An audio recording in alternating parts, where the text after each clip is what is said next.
বাবা দেখো আমরা কত লাড্ডু বানিয়েছি। বলো বাবা তো সত্যি। তাহলে তুমি একটু মিষ্টি মুখ করে নাও, বড় করে হা করো। বাহ, তুমি একটু করো। টেস্টি। বাবাকে একটু দাও। তুমি একটু করো।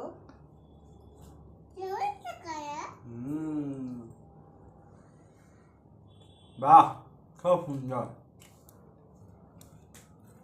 বলো আমরা বাড়ি বানিয়েছি মিষ্টিটা।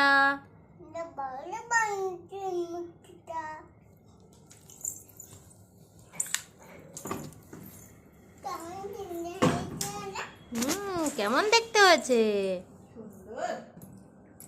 দোকানের মিষ্টি তো সবাই খেয়েছো, বাড়ি বানানো মিষ্টি খেয়ে দেখো।